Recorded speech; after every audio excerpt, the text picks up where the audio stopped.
Communication, which again has been themed throughout our entire talk, a soulful relating form of communication, which is all about compassion, being self-responsible, and being radically honest.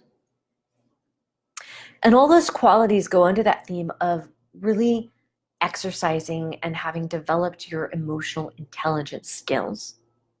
Because I know when we're in that fight, flight, or freeze mode, it's the hardest thing to communicate from a really clear place. But when we can step back, and not even when we can, when we choose, I'm going to invite you to choose, to make that choice to step back. And to find that center before you go into a conversation. You're going to find the outcome is going to be successful versus trying to fight for what you want. So communication, a couple things that are needed in a very clear, succinct, compassionate communication. Being centered and present in your body. Being able to identify your feelings as well as your needs. Being able to be so present that you have the ability to deeply listen and understand someone else's feelings and needs, as well as very clearly to communicate these feelings and needs all the way to the point that the people involved can, at the end of that, strategize to create an experience, a situation that allows an outcome for all people to feel heard, to feel understood, and to feel connected. I want to take you through a journaling process. And this journaling process is for you to go back to anytime you're in a challenging situation and you need to really get clear on communicating with a loved one, okay? So, number one, when we're emotionally triggered and our reptilian brain takes over and our body is in that state of fight, flight, or freeze, because we've already developed a certain level of awareness and presence, we're going to be able to notice when that happens. And we might have to very firmly and fiercely take ourselves into our own space, maybe out of the room, into another experience to just center ourselves. And what I mean by center ourselves, number one, just like we started this call with today, just get still. It might feel really radically challenging, but I'm going to invite you to find stillness. I personally love to go outdoors. It's my favorite place to get clear. Even if it's ice cold outside, bundling up and just listening to the sounds of nature.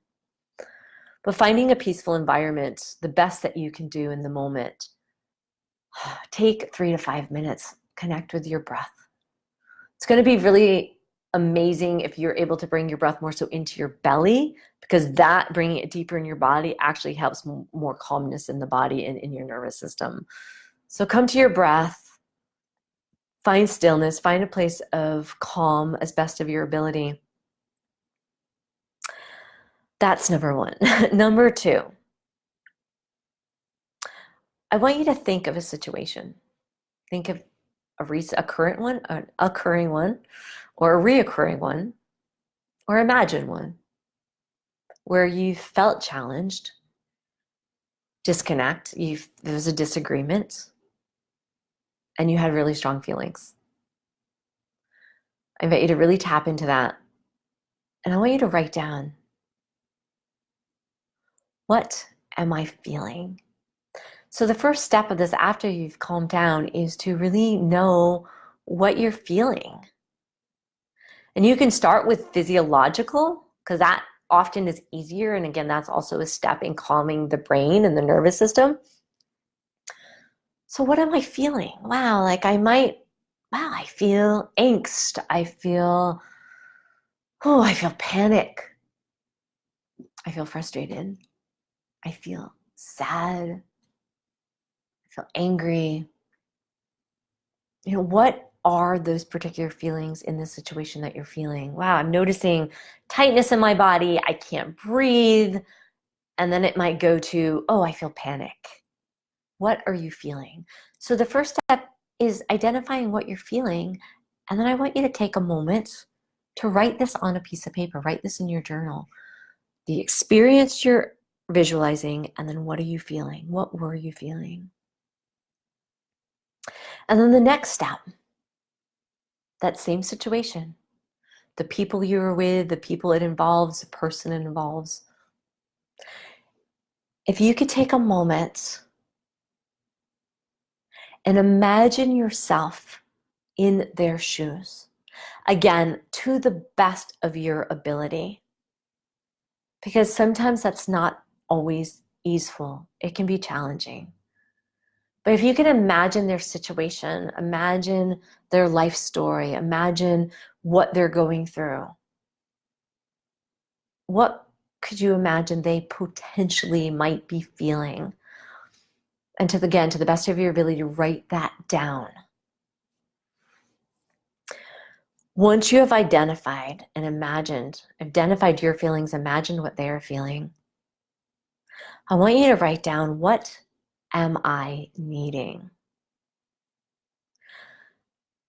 Going back, taking a moment to calmly breathe, reflecting on the situation that you're unpacking here, the situation that had occurred, reviewing what you were feeling, and then just sitting like, okay, so what was I needing?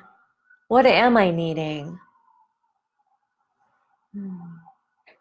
I might be needing clearer communication. God, if it's connection I'm needing, I might be needing connection, but I would invite you to be even clearer on that. What does the connection look like for you? Well, it might mean, wow, I need to be held. I'd love to sit and drop into stillness together. If it's with a loved one, I'd love to just hold your hands. Connection. What does connection mean for you? I might need space. I might need time. I might need more time with somebody else. So get really clear on paper what you are needing.